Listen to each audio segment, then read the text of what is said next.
Here we are. Mm-hmm. Welcome back, Mike. Thank you, CJ. Happy to have you. What a game to be back for. Can't do it during the filter in. Can't talk about the game.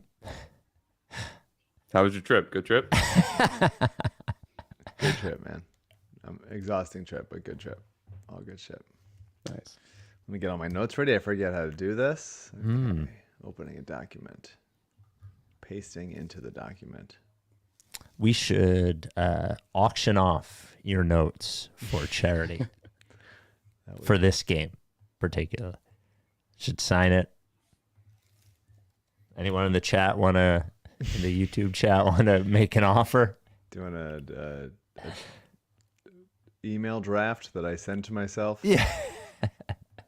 Is that your note-taking format? Writing an email and just canceling it, saving as draft? Yeah. Just because because I watch it in the living room usually. Yeah. This is all the exciting stuff behind the scenes. People want to know. They need to know. They're dying to know.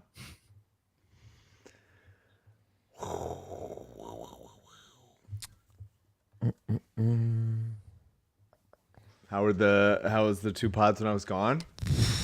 Good. CJ was there for one, right? You were there for the Amos pod. We had Fritz and Gilio the first one, and then Amos for what?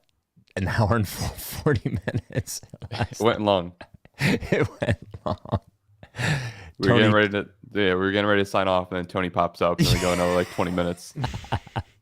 Well, Tony had to make a statement about Kyrie, had to separate himself from Kyrie. I understood why it was necessary at the end there. I never know whether he wants to do it or not.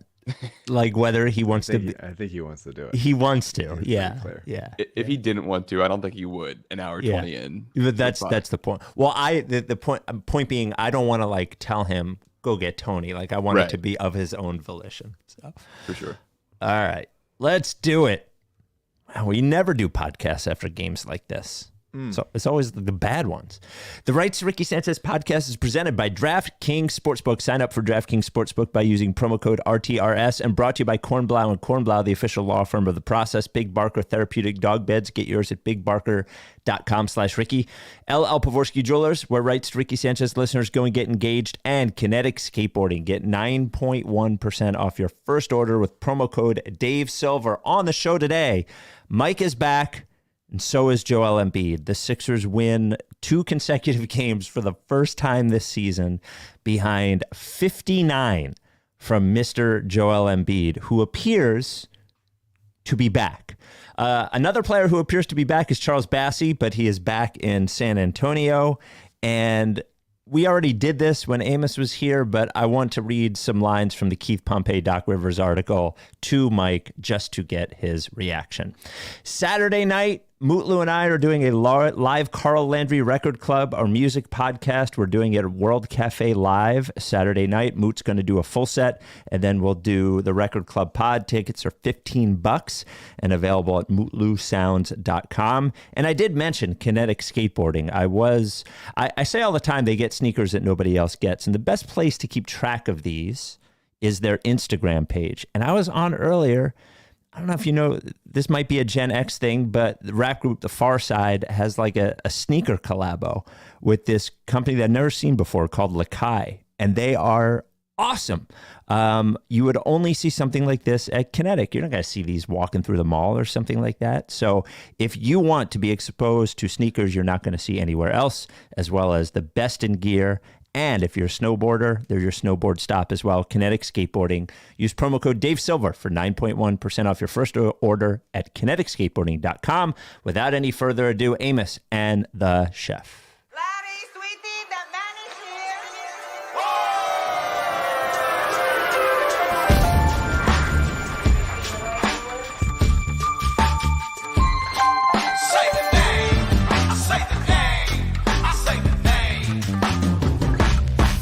We were right, y'all.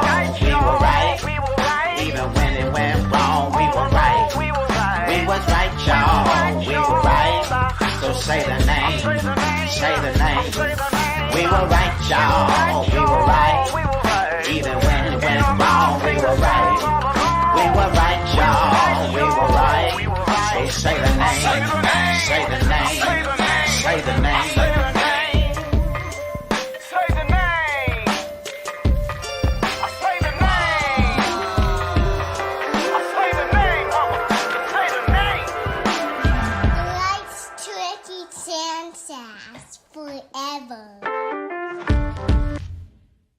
Welcome to the Rights to Ricky Sanchez podcast. I'm Spike Eskin, along with a guy who refused to come back to the pod until the Sixers were at least 500. And they are. That is one, Mike Levin. Wow. I feel exhausted, regular life, but Sixers, I feel pretty refreshed. I didn't watch those 3 games that I missed. You didn't watch him at all? Not a chance. Not even a little bit, man. I did when I got Welcome to the premier Sixers podcast. That's right. I watched the end of the Knicks game, or some of the end of the Knicks game, which was frustrating. Sure. Didn't watch the Suns game. Didn't watch the beginning of the first Hawks game. I watched yesterday and today. Okay. This is the preseason. It's important to remember, but the Yep. stats do count. Joel's the man, so I do feel refreshed. I feel ready for takes. I feel ready for the Doc Rivers discourse. I feel ready for James Harden to be out for several more weeks. I'm back. I'm here. I'm ready to carry the load for everybody else that has been tiring without me. Wow. That's good to hear. Good to hear. You came back just in time.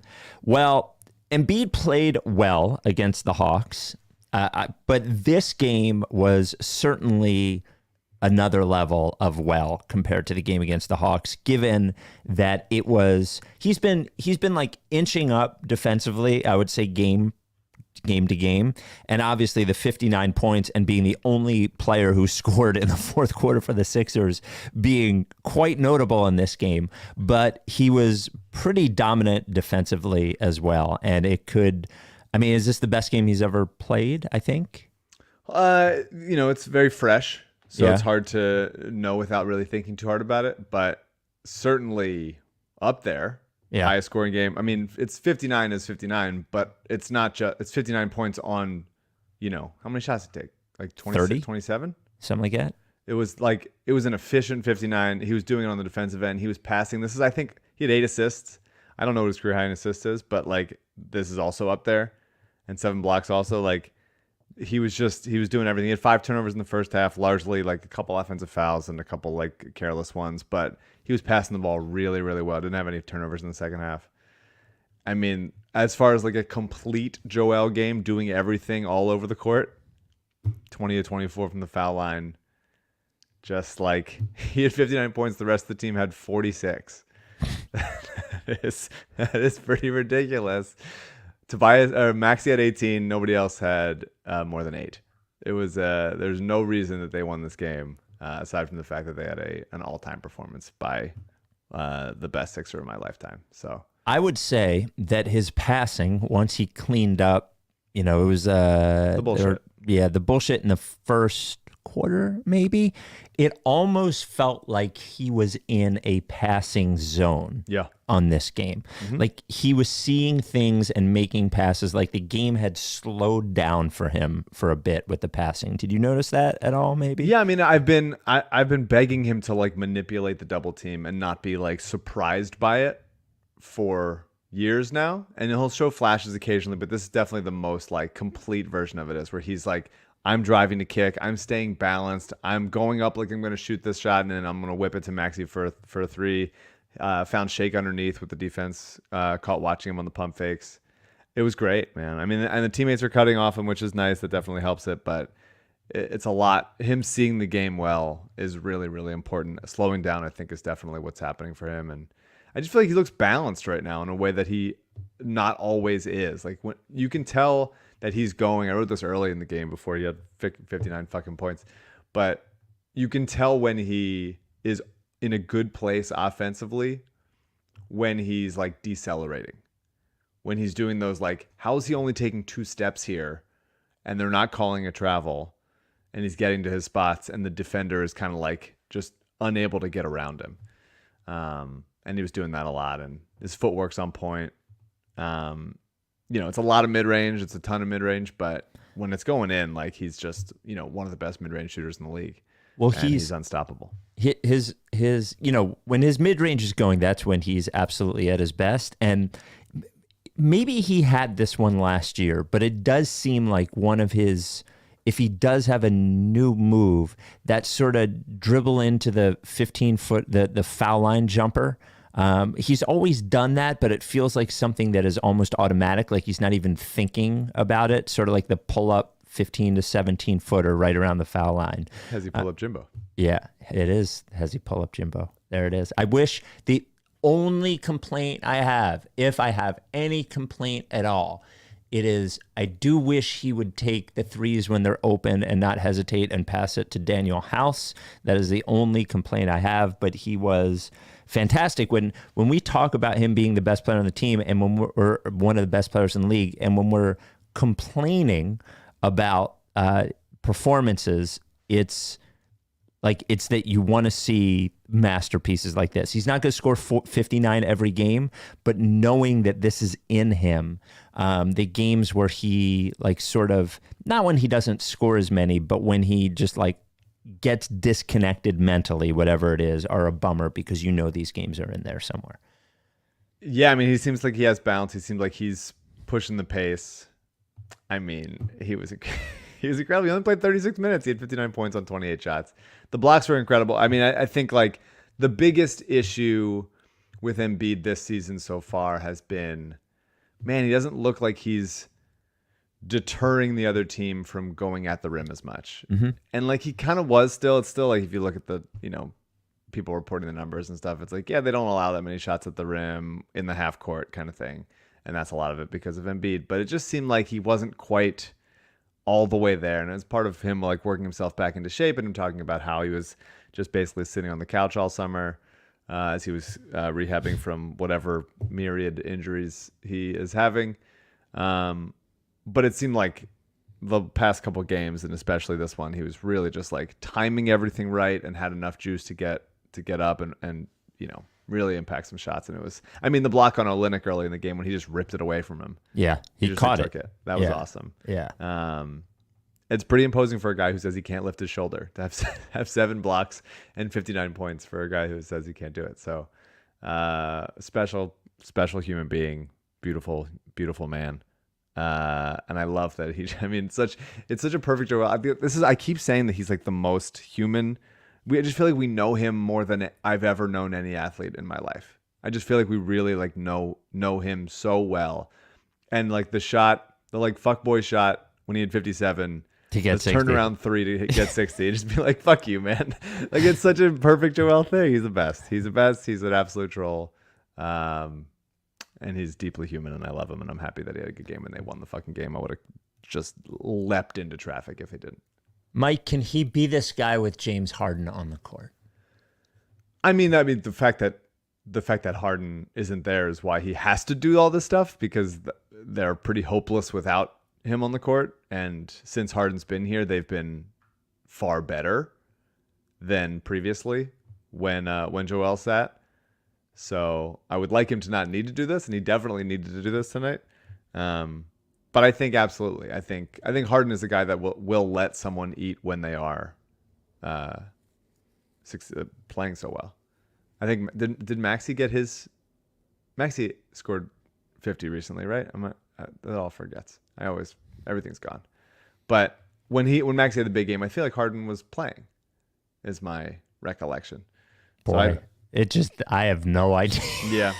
The regular season games don't count. The memories count. I don't remember. But I think the answer is yes, and it will be helpful. And the thing that I would like to the more interesting Harden question to me is is he allowed to touch the ball this much? And it's more the style of play that they played tonight, which is Embiid. CJ's telling us he had 44. CJ was Harden playing in the game. Maxey had 44 against the Raptors. I think now I'm remembering it's no. You're going to say no.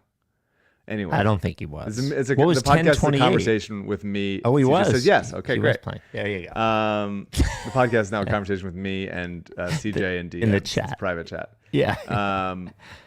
But seeing Embiid seeing the court this well and having guys who are willing to cut off of him That is the question that I think Harden struggles with, because he's a guy that likes to stand at the top of the key and kind of operate from there and have the ball in his hands and everything. I would like the idea of threats to shoot off the catch, threats to cut off the catch off of someone else commanding a double team, or at least everybody's heads turning. Like, that's the stuff that's like, man, it was nice to see that tonight for an offense that for months of the season, so far, the first month of the season, has not moved much, which was frustrating. And so seeing like at least some movement off of it. Now nobody else was scoring aside from Joel, but seeing some movement off of it and them being a threat, I'm just imagining how many points was he responsible for? How did they do anything when he didn't have the ball in his hands? Unbelievable. I would like to see more of that, and I would like to see guys be more willing to do that. And at least they look like, the offense was Joel tonight, but I think there's stuff that they can carry into, the rest of the season, even when Joel's not the hottest player of all time. We'll talk about Maxey in 1 second. Before we do, Kornblau and Kornblau, the official law firm of the process. I'm going to spell it for you. Kornblau. Kornblau. Look, you see commercials for personal injury lawyers. You see billboards for them. You see them on buses. They're all full of shit. Most of them, a lot of them, don't even live here. They're not even here. When you call those places, they are referral services, and they send you to somebody else. The difference is you call Kornblau and Kornblau, located right here, or I'm in North Jersey now, but right down there in the Delaware Valley, you are getting a Kornblau. They've been there for 4 decades, and they have some of the biggest personal injury, medical malpractice results in all of southeastern PA. They have offices all over the place. He'll come to you. You need him to make a house call, he'll come to you. You want to do it over Zoom, he'll do it over Zoom. You want to do it over the phone, you'll do it over the phone. This guy is going to lead you through, Kornblau is, or maybe one of the other Kornblaus, will lead you through a personal injury lawsuit like nobody else will. I've been involved in one of them. They take forever. They're very frustrating. You need somebody who is passionate about it and who's patient and who is going to keep you informed and give you the right advice. And Kornblau is that guy. Also, he has helped a number of our listeners out with other legal problems. If you have any legal issue whatsoever, Kornblau is the guy to go to.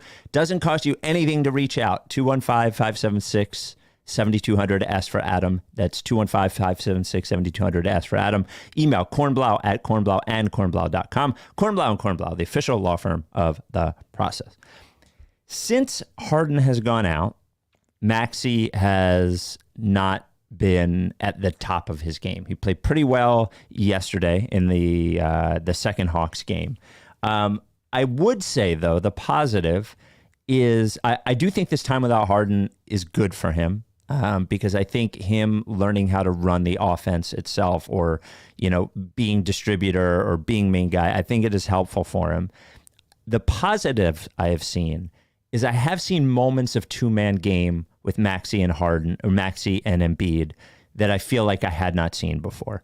And it doesn't tend to last all game. It's usually in the first quarter of the Hawks game that they were running some pick and roll that was working, maybe in the first quarter of both Hawks games.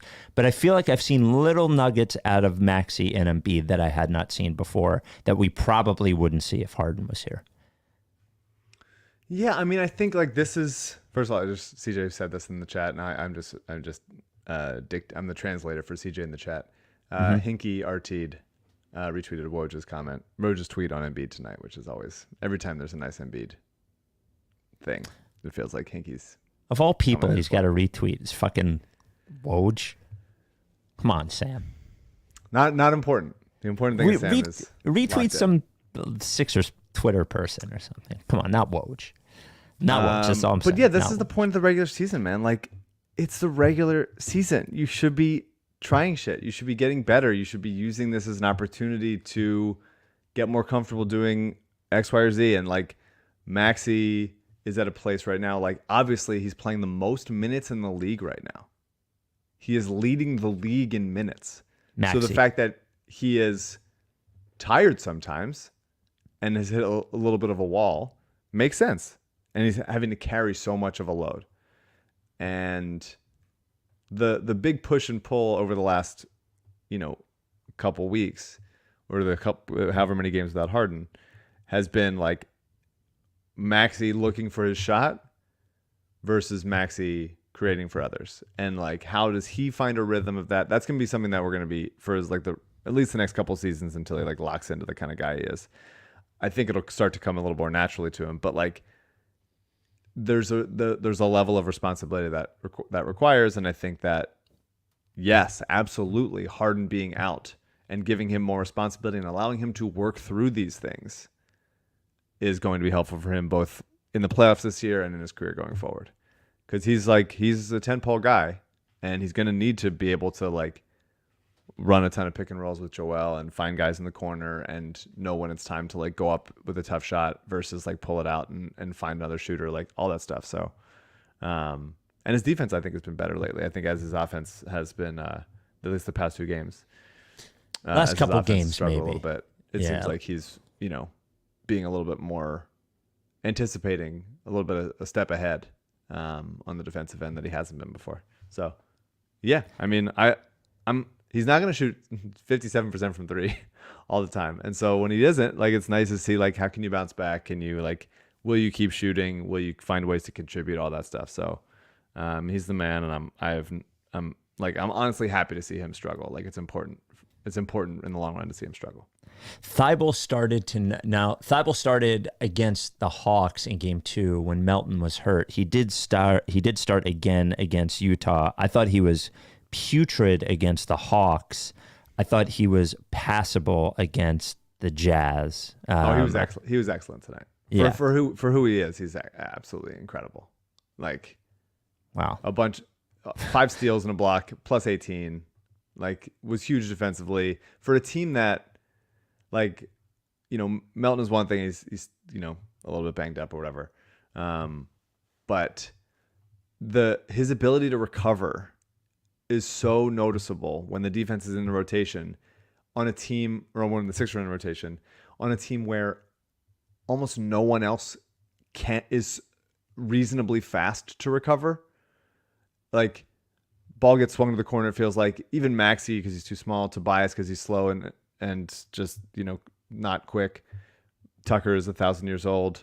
Embiid doesn't want to do it. All those guys, like, everybody is so, like, lumbering out to, like, contest something, and Matisse can just be there so quickly that it throws a wrench in there, and it's really, really helpful for a team that is still pretty lost defensively as a unit, as like a cohesive unit. Embiid had to clean up a ton of their shit. I think Matisse did a bunch of that tonight. Like, it kind of it sort of like hid how they're still inexplicably unable to communicate.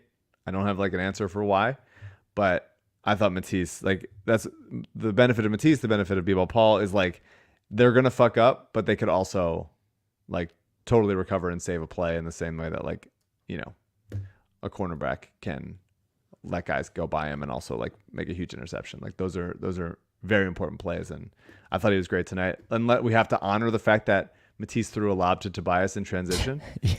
We have to respect that. Anybody that didn't think that disaster was going to strike in that moment, is lying. You were terrified. You had to be terrified. But his handle is he going to throw it behind improved. him? I know it. His handle has improved. His passing has improved. It's not like it's still like he's still maybe the worst NBA player offensively in the league.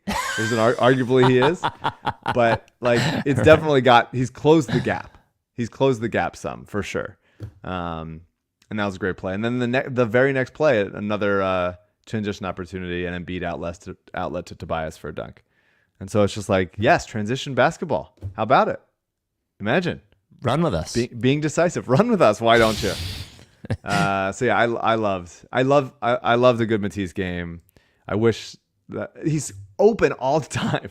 He's just constantly open. Wonder in the why. dunker spot. And I wish that he would anticipate how open he is, and that there were enough passers on this team to find him down there. Because like there are other players in the league that are offensively inept, and they can still find ways to score because they're athletic and long and just know where to be. And it seems like Matisse is just pretty skittish about those kinds of things. So it was nice to get one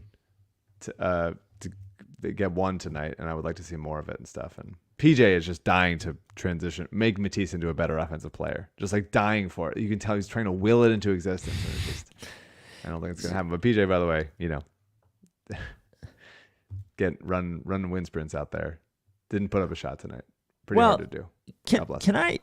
I'm confused by this, honestly. There's a lot of criticism, maybe just on the internet, about like how many points PJ Tucker is scoring. Yeah, like, what does he average for his career? Like fucking 6 points a game. This is definitely who he's been the last like 3 or 4 years for sure. Yeah, I mean, he is. I would say that the thing that is more concerning is that he does not appear able, and maybe it's part of he had surgery on his knee in the offseason.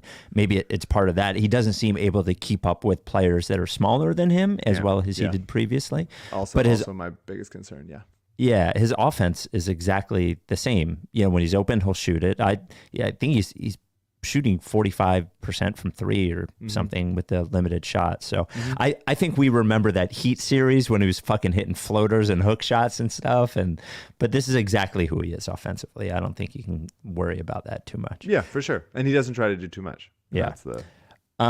He's going to give, somebody else a chance. I wouldn't mind more corner threes from him. Sure. But it's for whatever reason, the offense thus far has not been leading to that. And it seems like he also likes to set screens to get guys open for those, like Tobias. It seems like he's always setting screens, like a pin down screen for Tobias to get an open 3. And he sets good screens. He sets muscular screens. That's right. The not the best 2 Paul Reed games we've seen.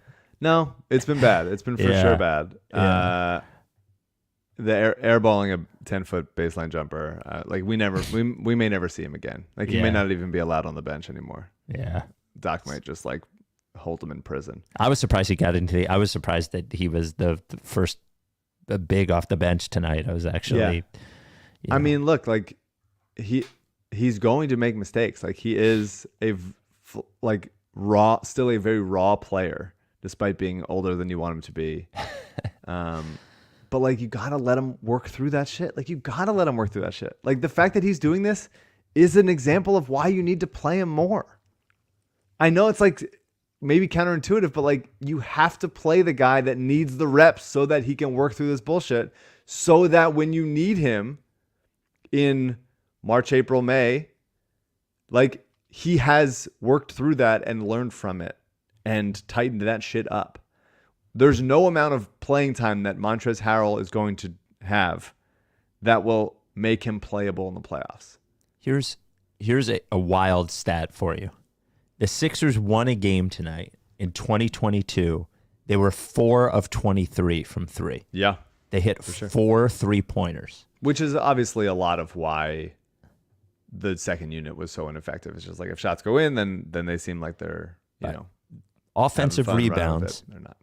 They were out-rebounded 18-8 on the offensive glass. Defensive, it was huge defensive glass too. 30, no.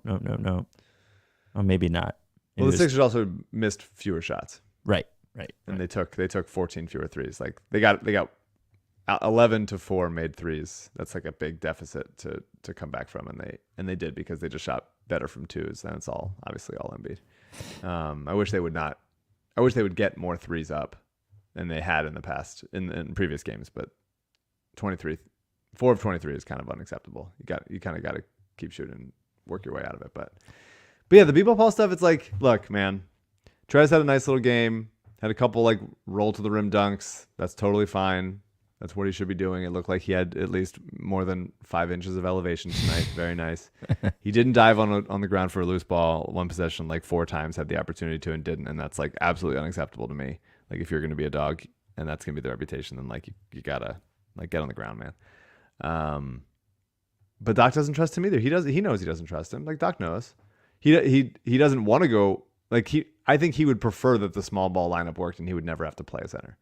But the small ball lineup doesn't work enough. It's not good enough. PJ is not as, maybe they'll get there, but it's so easy for guys like Lauren Markkinen to just like shoot right over PJ or Tobias or Niang. And it's just like, well, that's what happened with like Porzingis. It's like an 8-foot jumper with, a clear view of the hoop. It's pretty easy to do.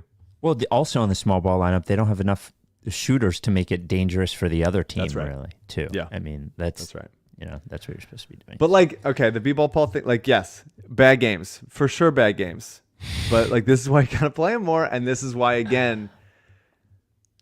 How do you let Charles Bassey just walk? Like he's the most normal guy. I know we're gonna talk about it, but he's like the most normal, like young backup center player of all time, who just like rolls the rim, set screens and rebounds and block shots. And Doc is like, I don't like it. I don't like it. And he just let him walk for nothing. And that's like dumb as shit. And obviously he's good in San Antonio. And obviously Pop is like, yeah, we should be playing this guy. He's pretty good. And Doc is like, I'm happy for him. And it's like, no, you're not. You're lying. We want to send. You know he's lying, right? You think he's lying, yes, right? of course. Doc wants Charles Bassey to fail, of course, so that he can be like, I was right about him.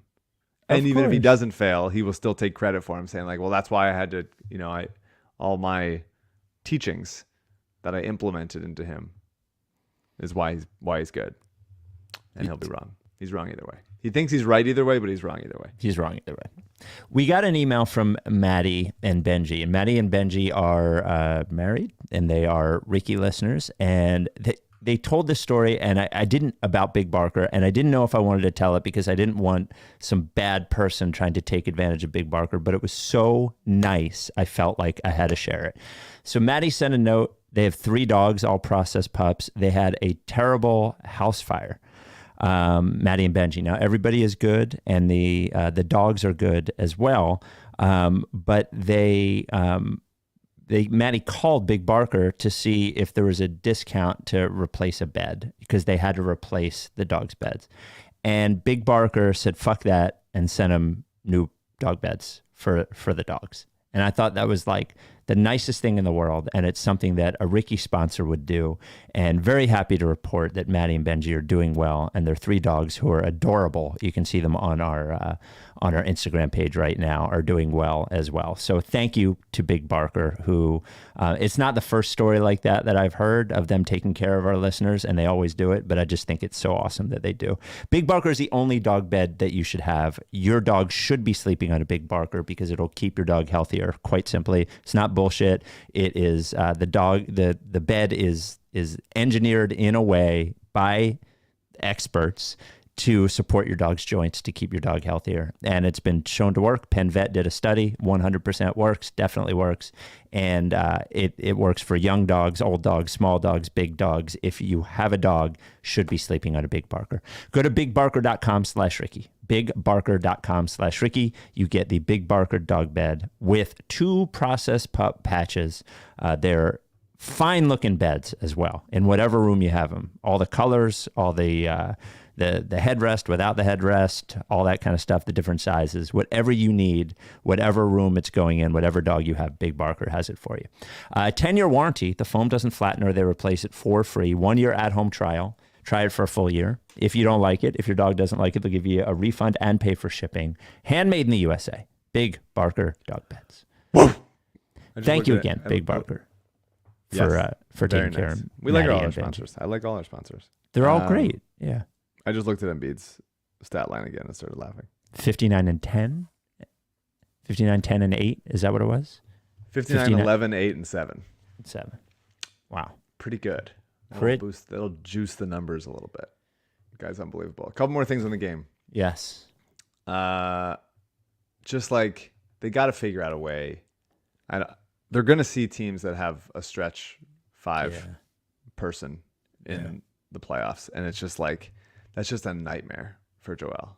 And there's too many players that will force him to come out and guard to be like, we gotta figure something out. Maybe against those teams, it's like we go right to a zone, but just like him waving at like a 40% shooter from like 15 feet away and being like, you're not gonna make it. It's like that's just not a sustainable thing. It's practically and aesthetically, it's ugly.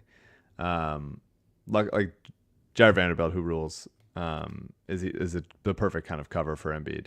But they're going to face better teams in the playoffs, and you got to figure something out. Mark Jackson made the point on the broadcast that I keep saying, which is like players getting caught in between whether I double or don't double on drives, on help, and it's just like we got to be more decisive. Need more decisiveness on the defensive end, whether it's like we're doubling hard or we're not, and that this guy is on your own to like, PJ, stick with this guy. Nobody's coming. It's just you. like that kind of shit. And yeah, like you said, worried about how easily guards can get by PJ. Like he still does the dirty work, important, but on an island with a ball handler, Colin Sexton, whoever, like he's a borderline liability at this point. And hopefully there's an extra gear in him come playoff time. But he is one player who we really is all that really matters is the playoffs. 100%. But he is definitely, everybody else I think has to play well now. As long as PJ Tucker's there in the playoffs, I'm happy. For sure. I mean, I think, yes. He certainly earned it. I would like to continue playing him as little as possible then. But, whatever. I love D'Anthony Melton. I just want to say it. He missed last night's game. That was a bummer. Still a good win, but like he's just such a player that is exactly the kind of player they have needed for such a long time. Like a two-way person that is capable. I would honestly they closed with the starting lineup. Maxey, Matisse, PJ, Tobias, Embiid. And you're going to say put him in for Tobias, which I get. I would put him in for PJ a lot of the time. It's not like Utah has a great wing scorer that you need PJ on or anything. I would much rather have Melton out there to like, especially without Harden, to give them a shot at some other creation on the second side. Well, I mean, I would just start him for Harden, to be honest with you. But my point is start him for Harden. Well, no. I mean, you're talking about when Harden's out, right? Yeah. When Harden comes back, I don't think Harden's like giving the thumbs up to Tucker going to the bench for Melton to come out. That's that's mostly why I say Harris. I just think like Matisse was so helpful tonight that in the defensive spot, you need him in there. And you are limited offensively with Matisse and PJ in a way that you're not with Matisse and Tobias, at least. So I would have taken PJ out for Summit tonight, but and I think that it'd be nice to have like the unpredictability to do that. But it seems like Doc always sticks with his guys. But anyway, Melton, like there was one play he high pointed a rebound, he went coast to coast and finished and just like decided to finish over the guard in transition for a layup. It was just like an absolute delight. And really at this point, he's the only guy who's like, I trust him. I was gonna say he's the only guy I trust to get a rebound, and I think like. Obviously there are a bunch of good rebounders in the Sixers, but like his combination of like elevation and want to. There's not really a bunch of good rebounders on the Sixers. But also his hands. Like, I mean, like Paul and Harden is traditionally a good rebounder, or has rebounded a lot. Embiid, obviously. But like Embiid doesn't have great hands in that. Right. I feel like he like fumbles a couple. PJ will get like a loose ball, but not like Melton is the guy that I'm like, if I want someone to get a rebound, I want it to be Melton because I feel like he's just going to come up with it. I love him. I'm happy he's here. And just the last thing, not about really anything at all, but like Malik Beasley is so the kind of player I love Malik Beasley. I've loved him for so long. I would have loved to get him on this team just as a, like, when is the last time, like he's bouncier than Isaiah Joe or Landry Shamet. But like we will never have a Malik Beasley on our team. Like the kind of fast off-ball shooters that can also elevate over anything. Like when's the last time we had anybody like that? None since like a week and a half period that Jumaine Jones looked like he was that guy. He's not. He never was. He couldn't shoot. I think like maybe Vernon Maxwell is like the last time. Wow. Like it's never have they ever had a guy who could elevate like that and shoot and be off movement. I mean, getting D'Anthony Melton is a player we never had before. That's true. So you never know. I'm greedy for another guy. Melton and Malik Beasley would have been a perfect pairing in this off the bench on the backcourt. So that would have been nice. All right. So before we get to Charles Bassey and I want to read you some lines from the Doc Rivers Keith Pompey article.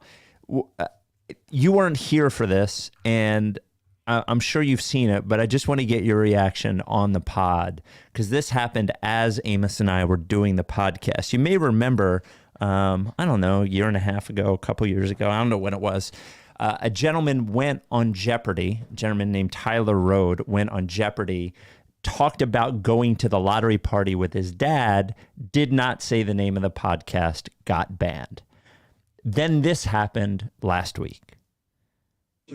Started off, but I want to hear the story of your banning as a result of your Jeopardy fame. Yeah, as one of my anecdotes on my first run on Jeopardy, I referred to a Sixers draft party event that's put on by a local podcast in Philadelphia. They have a rule of thumb: if you don't say the name of the podcast, you get a ban for life.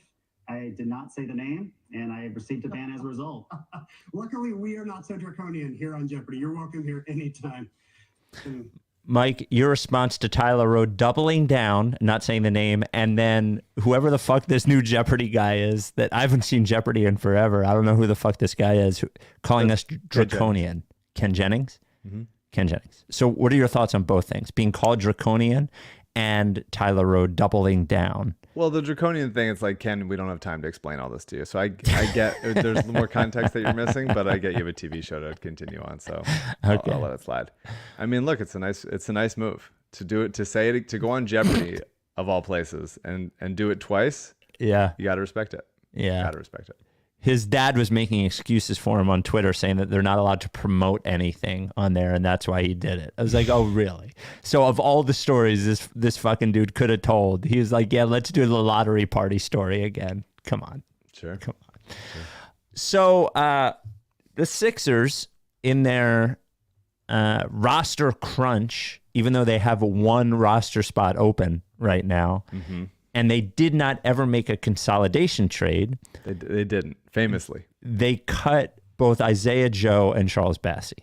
Now, we checked in with Isaiah Joe last week as he went fucking nuts and won a game, essentially, for the Oklahoma City Thunder. Did it again today. Had a Oh, nice did he? game to beat the Knicks, finished like plus 11 or something off the bench. I didn't see that. Mm-hmm. And now we have Charles Bassey, who... The Spurs tweet is the second player in NBA history to have 14 rebounds, 4 blocks, 4 assists in less than 20 minutes off the bench. First player to ever do that and in less than 20 minutes, and the first player to do it off the bench. Greg Popovich said that they sent him to Austin, their G League team. He scored, quote, a zillion points, and they said, maybe this guy shouldn't be in the G League, and they brought him up. And then they asked Charles Bassey, this comes from Matthew Tynan, asked Bassey how he's been able to integrate so quickly with the team. Just playing for Pop. That's the kind of coaching you want to play for. He's just so calm. Whether you're losing or winning, he's just calm. He has the right words. He says the right things to a player. And then finally, Bassey, when the Spurs tweeted about him, he quote tweeted it and said, "They didn't believe in us. God did." They, obviously, meaning somebody other than Not God. talking about me. Yeah. He's certainly, he could be talking about a lot of people.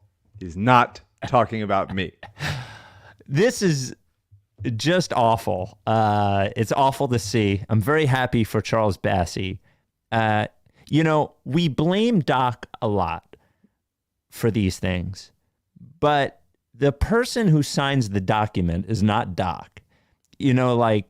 Every once in a while, Daryl could do more than text fucking James Harden that day and maybe make a play to keep one of the guys on the team, as I'm saying. I think we let Daryl Morey off the hook a little bit with these things. It's not the end of the world. It's not like Charles Bassey's going to score 30 points a game every game or something, but it would be nice tonight to have Charles Bassey, is I guess my point. Well, the sin wasn't cutting Bassey and Joe and being like, we have to keep a roster spot open and save, tax money so that we can afford to take on more in trade and we're not strapped by the hard cap or whatever bullshit that I'm gonna forget about in Sixers Adam cap reminder flexibility article. Great, all that shit. Great, good job. It was the fucking signing Montrezl Harrell to begin with. Again. And we said DeAndre Jordan still playing inexplicably. There's a lot of clips going around of DeAndre Jordan being just as bad as he was last year and the year before. And people get fooled into it because how bad could it be? And it's like, well, the answer is bad, obviously, very bad. And you only get so many roster spots. Montrezl Harrell is taking up a roster spot. He will not get better. Charles Bassey is better at every single thing on the basketball court than Montrezl Harrell, except maybe like creating off the dribble. And it's not like that's what you fucking want him to do anyway. So, And that was the error. Once you have signed Montrezl Harrell because Doc recruited him, great. Then I understand why you have to cut both Isaiah Joe and Charles Bassey, but simply signing deadweight backup center for the 9,000th year in a row was the mistake. Now, and here we are. to our discredit, but then to our credit, when they signed Montrezl Harrell, I think we both thought that he would play well during the regular season, but we both said that Doc will make the mistake of going to him Yeah. over a young player, Yeah. and that's what he did. Because it's not like I'm not saying Paul Reed is going to make mistakes. Charles Bassey would have made mistakes if he ever got a chance to play. Well, remember when he played those two regular season games? Yeah, it was like a week and a half where like Dwayne Jones was like begging Doc to let him play, and he did a good job. And then it was like, well, that's enough. I did my part. And I don't have the quote anywhere, but I believe the quote was not. He's ready. He's ready. Yes. The quote was like from his Doc saying his Like assistant the coaches pop told quote. him like he's ready. Yeah. He's And they ready to played be it. in there. Yeah. And Charles Bassey is obviously a more stable backup center option than Paul Reed would have been. Pops a little bit less, but can do the rolling and shot blocking and rebounding, like the classic stuff. You don't want him switching as much as you'd like Paul switching, but he's just stable and does the job. And it was always crazy to me that Doc just simply because he was young just didn't want to deal with it. Like I don't understand why he's not letting young guys work through their mistakes. Like that is the whole point of it. You get playing time, you work through your mistakes. I'm just repeating myself after. So I'm just it blows me away. And absolutely it's Daryl's fault for placating him in whatever way and not having fired him at this point, because the whole team looks like, extremely lackadaisical all the time unless someone has a historic night. I will never know the answer to this question, and it pains me. I will never know the answer to this question, but I would love to know the dynamic of Morey being able to fire Rivers, given that the owners hired Rivers and Morey did not hire him. Yeah. And they would owe him, I don't know, $25 million or whatever it is. But I would love to know the dynamic of whether he could just go in and say, hey, I got to do this. I wonder. I mean, I'm sure they're seeing it's universal. Like every single comment on the Sixers Instagram and Daryl's Twitters and everybody else is fire Doc. And those guys are busy getting their money out of the crypto. They're thing. not that busy. Okay. They're not that busy. They're super not. He's showing up at Sixers games like high-fiving and talking to people. They're all fucking. They're way less busy. What about the new owner guy? Okay. The Tad? guy no, Tad's the CEO. David. Did you know this? Real estate guy? The real estate guy is the owner guy. Yeah, David Edelman now. Yeah, he's not that busy either. None of them are busy. Yes, come on. They're all looking at the comments, seeing what people are saying, and wondering if should we do this? So they're asking their friends, like, we should, like, what do you think? They're asking like a random friend. David, I'll tell you what. Here's the deal. I will. I'm not going to say that. I'm not going to say it. What I will say is someone should just all I want to know is that Daryl can do it if he wants to do it. That's all I want to know. It's just like, I mean, look, Bryson Stott was not like was not a fundamentally different player when Joe Girardi was there versus when Rob Thompson was there. But like, there's just something to be said about like playing with more freedom that like Charles Bassey's doing right now. Like someone believing in you. Believing in you, letting you work through mistakes, feeling like playing less tight, or having like a set that you can go back to and go like, okay, I'm comfortable in this. It's just like, I don't know what the game plan is. And it's not evident when the Sixers are so lackadaisical and have to like everything's at the end of a shot clock and stuff. So and the defense is confusing. I just don't know. I would love like Sam Cassell coming out as an assistant coach and doing the press conferences. Like that was the best communication that we've had. Sam Cassell's first, like let him fucking coach the team. Doc, just retire. You don't like it that much. You don't have to see your, people in your family you don't want to see. You can be retired and still not see them if you don't want to. Go play golf. Go play golf. Speaking of the Doc article, we will get to that in 1 second. Before we do, LL Pavorsky Jewelers, final sponsor of the pod. Mike, how much, scale of 1 to 10, how much do you like LL Pavorsky? 10. Love him. I might 10. be watching the Eagles game tomorrow night with the young Jake Pavorsky. Ah, really? Obviously, you'll have to go to not a bar or something, anywhere he'd be carded. 26, Jake. No. Still is 26 No. years old. Oh, my God. I know. I see him. He loves photos of himself with a little bit of stubble. He loves it. Sure. He's just like, he's proving, I get it, Jake. You can grow facial hair. It's amazing for you. I love Jake. I miss Jake. Tell him I said hi if you watch that game with him. LL Pavorsky Jewelers. LL is Jake's dad. He is the first sponsor of the Ricky, the original sponsor of the Ricky. Even when we didn't want sponsors, he was like, let me sponsor. And we did. And since then, more than 300 people, Rights to Ricky Sanchez listeners, have purchased engagement rings from LL Pavorsky. That's a real number, more than 300. He'll say it's like 3 or 4 now or something, which I don't believe, but it is 300.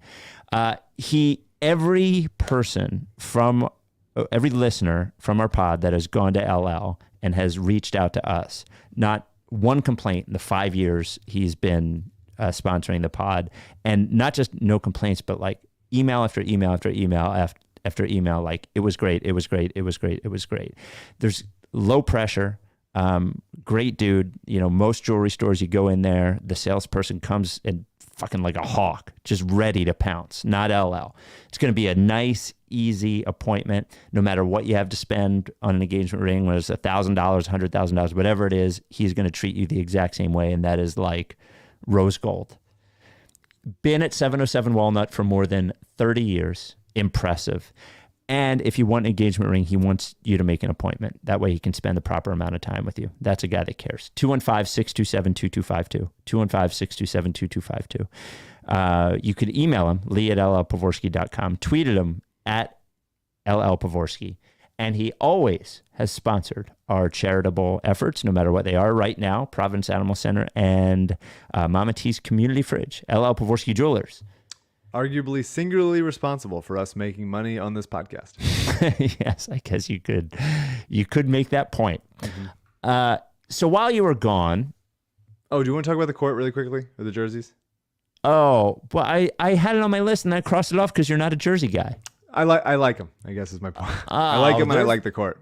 The court is nice, but the jerseys are terrible. No, I like them. No. I don't like all of the jerseys. I feel like there's too many jerseys. Yeah. Yep. It's like enough already, but I do like these ones. I like a cream. I like a cursive. I don't think they're cream. Maybe I the think filter they're just is white. cream. Maybe the filter on the pictures are cream. Yeah, the aesthetic is nice. The set that they have them posing in, and like the starting lineups and stuff. I know what you like. You like the fucking crypto.com logo on it. Yeah, that's definitely my favorite part of it. Really setting the mood of like a time in the past when like these things were relevant. Can you believe we made it through that entire crypto era without any crypto sponsors on the pod? On our pod? Yeah. That would have been. They would have. I mean, would have been bad for I don't think they would have. My copy would have held up. Yeah, they're not cream, by the way. I was just looking at pictures. I have to ask former or Philly guy Dustin Godsey, who works for the Bucks now, and is a marketing guy, but used to work for the Wells Fargo Center, tweeted something the other day about not being able to do cream jerseys anymore because I guess the Bucks don't have a cream one, and he did not say why, but I guess there's no more cream jerseys. So I'll ask Dustin why that is. Maybe he'll tell me. Anyway, while you were gone, the Keith Pompey wrote an article, and let me get I want the headline of the article. Hold on. Before I don't have I just want to read you some quotes. Is the headline? Here are some quotes here are some texts I received from an unnamed coach. Doc Rivers has one of the NBA's toughest jobs and shouldn't be the Sixers' fall guy. How is he one of the toughest jobs? Okay. In what way? How about I explain it to you? Please. First graph. Doc Rivers has perhaps the NBA's toughest coaching job. Bullshit. He's leading a 76er squad that has high expectations despite the fact that Joel Embiid and James Harden, their all-star tandem, don't fit. Doesn't make any sense. Nor does the team have a true point guard or towering backup center on the roster. Towering. In addition, some of the team's ballyhooed offseason acquisitions haven't lived up. There was a towering guy who's now in San Antonio who they said, we have no use for you.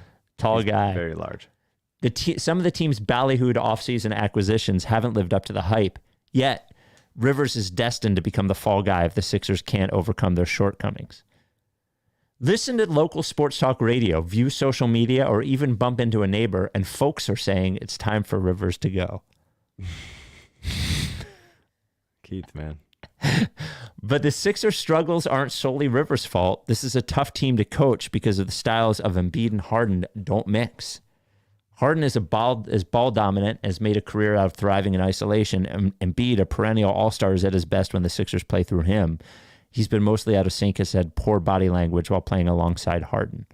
The team misses the luxury of having a solid backup center like Andre Drummond or Dwight Howard at its disposal. Is that true? Rivers, in his 24th season, also ranks 4th on the list of all-time NBA postseason coaching victories, behind Phil Jackson, Pat Riley, and Greg Popovich. In conjunction with the NBA's 75th anniversary, Rivers was named one of the 15 greatest coaches in NBA history before last season's Come All-Star on, it's a break. Wikipedia entry. But he's dealing with new pressure and perhaps unrealistic expectations when it comes to the Sixers. Oh my God. What do you think? I have so much affection for Keith Yeah. and so much disgust at those words. Perhaps the hardest coaching job in the NBA. Speaking of coaching, let's end on this. Alyssa's team lost while I wasn't there, by the way. So I think we're 5-2, and so I 0-1 when I don't show up. So we got an email from Jess. You can send us emails at rightstoRickySanchez@gmail.com or leave us a voicemail at 833-LickFace. There's no games until Friday, so our midweek pod will be all mailbaggy. So we'll get to all this stuff. This comes from Jess. Hi, my name is Jess, and I've been listening to your podcast religiously for a year after my partner got me hooked. I have one basketball and one non-basketball question. Basketball. We are watching the game at the moment, and I had a wild fantasy that seems to come out of the sports golden age movies of my youth. Examples: Rookie of the Year, Little Giants, Ladybugs, Mighty Ducks, etc. The dream fantasy twist for this season is that from the bench, a hoodie-clad James Harden begins, quote, seeing things differently from the sidelines, drawing up plays that hit and shifting things around so much that the team is revived. This coincides with Doc's post-Thanksgiving Orlando extended holiday where he's perusing the courses. Turns out there's a hurricane weather advisory which prevents him from catching the flight to Cleveland for the November 30th game. Morey then decides to hand the clipboard to none other than James Harden, donned in a knit neon pink priest's robe, ready to handle business. great. He's the new coach, Coach Harden. Do you think there's a 1% chance this happens and all my dreams come true? There were in the season of Hard Knocks, in the Lions season, preseason, there was a moment when there was like a time when they're like, all right, no coaches are going to say anything. You guys are coaching yourselves for this practice. And I thought I enjoyed that. And I think it'd be funny to see how like everybody reacts to Maxey running a drill or Harden running a drill or something like that. That's entertaining. I would love, look, they're not going to name Harden the coach. There's too many like former coaches on the No. roster, on the staff right now. But like, giving him like maybe for like one play, like he gets to hold the clipboard and get to draw something up. I think that there's like a 1% chance of that happening. 1% is high, I think. A 1% chance of in like the last 3 minutes of the game, Harden grabs the clipboard from Doc and scribbles something on there. What has a better chance of happening? That or Coach Pop purposely getting ejected so Brett Brown can coach against the Sixers when we're there? Pick them. Okay. And then non-basketball question. What is your favorite moment from a sports movie of your youth? Oh, there's a lot. There's a lot of that. Is Karate Kid a sports movie? Sure. Yeah. Why not? Yeah. I mean, probably it's the first thing that came up to me. There's a bunch. Yeah. There's a lot of iconic sports movies, and I'm trying to write some and potentially remake some. But one that comes to mind is the climax of Rookie of the Year when he no longer has the special arm. And never saw Rookie there. Oh, that's your loss. Different I generations. feel like it would have changed you. I feel like you'd Really? be different. You'd be a different person if you had seen it. Maybe I'll watch it. And I don't want to spoil it now. Anyway, I'll just say float it. And the people that know, and I don't want to spoil it for you. Okay. But his mom is involved. It's great. It's emotional. I'll cry. I'll cry at any movie really, but at a sports movie, when it's like when there's something more than just the team, something deeper than the team, Yep. that'll get me. Trying to think youth. What's youth? Is it 18 and under? Is it 12 and under? I mean, if we're talking youth, I fucking did love Karate Kid and I love The Natural. And I love The Natural because I grew up loving baseball. And The Natural is a cool baseball movie, even though some of it doesn't add up. Like he looks way too old, but all of The Natural, like when the moment from each movie that I love, when it's cliche, both of them, but when he hits the ball into the lights in The Natural, and then the Karate Kid where he fucking beats Johnny at the end. It's just like, I feel like I almost cried when he beat Johnny at the end. Sure. So. Almost the best. I mean, White Man Can't Jump is an all-timer, but I feel like most of the best sports movies are baseball sports movies because it's the most like visually appealing, magical sport. Sure. That's at least the most that I could think of. We will talk to you later this week. Wait, did you know that the Sixers, Rich Hoffman just tweeted this out. Sixers are 5th in the league in defense right now. 5th ranked defense in the league. And that's why the beginning of the season didn't count. Doesn't matter.